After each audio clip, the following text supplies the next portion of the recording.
nuestro trabajo relacionado con la analítica de aprendizaje en el uso de los campos virtuales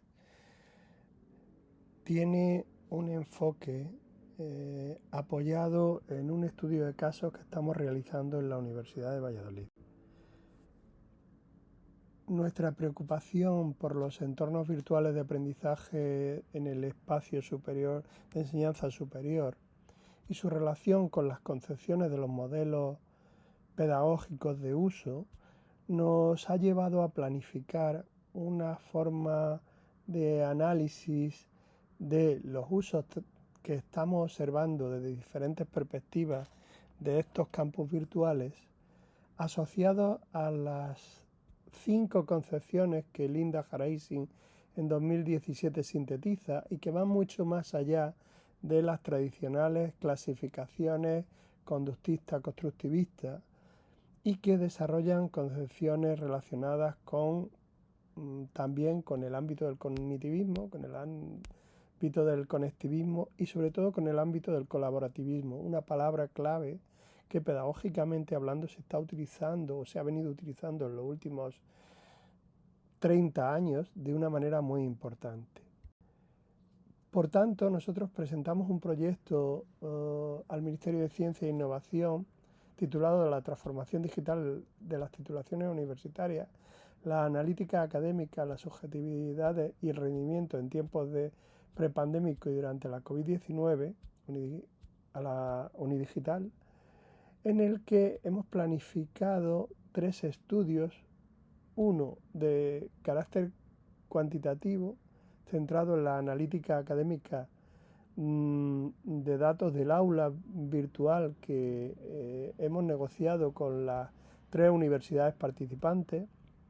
la Universidad de La Laguna, la Universidad de Extremadura y la Universidad de Valladolid. Un segundo estudio que lo vamos a centrar en una visión más de las subjetividades del profesorado y del alumnado en las diferentes titulaciones dentro del marco de estas 3 universidades. Y por último, centrado también en un tercer estudio que hará la combinatoria de ambos estudios anteriores, cuantitativo y cualitativo. Dicho estudio 2 es el objeto de este trabajo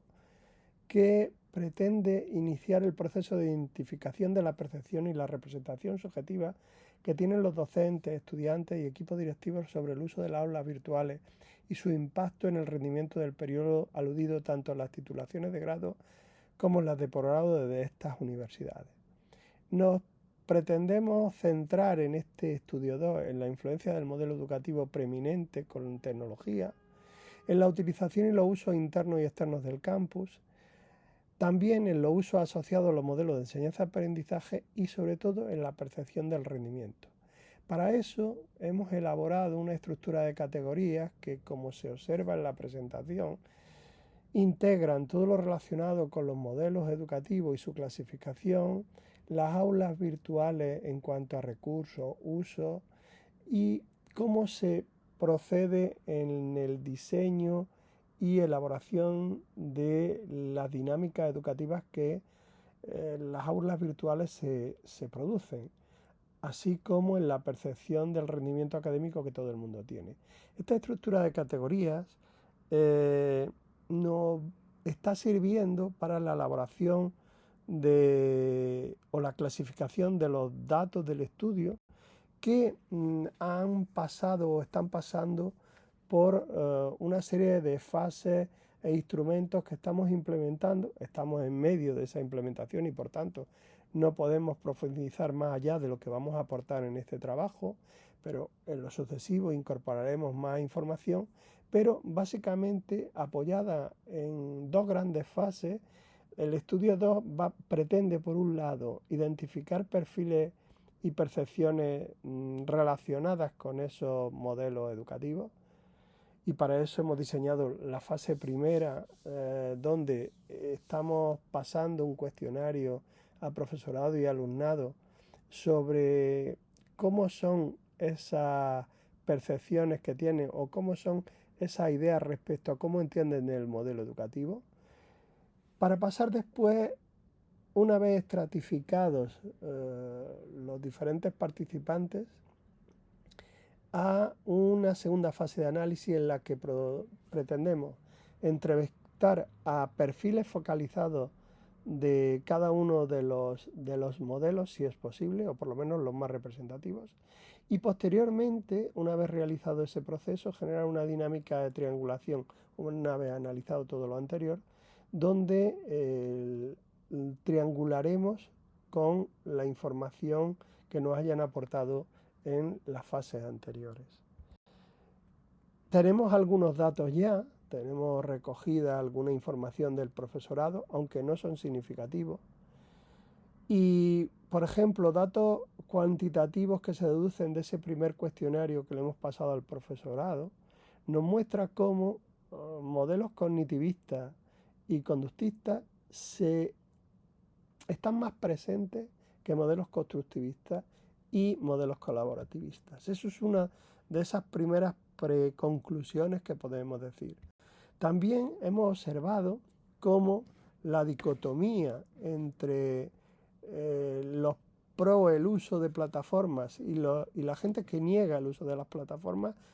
se representan en reflexiones como esta, ¿no? Donde hay profes que dicen que bueno, utilizan la plataforma de videoconferencia, crean grupos de resolución de dudas y demás, y que sí utilizan ese entorno, abriéndose mucho más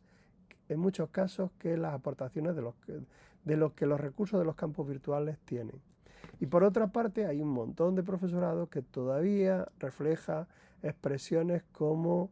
la que encontramos aquí debajo, donde nos dicen que, bueno, vale, que sí que está muy bien el uso del campus virtual, pero esto está haciendo perder a la gente la lectura comprensiva de texto. Esas son percepciones que nosotros hemos recogido. Hemos recogido también el pro y el contra de otros de los diferentes elementos, como por ejemplo el de los procesos de diseño y planificación, donde los profes valoran de manera muy positiva la evolución del aprendizaje desde que ellos organizan el trabajo en esos campus virtuales, ¿no? Y hay otros que, bueno, pues valoran la presencialidad por encima de todo y niegan que esto sea una ventaja.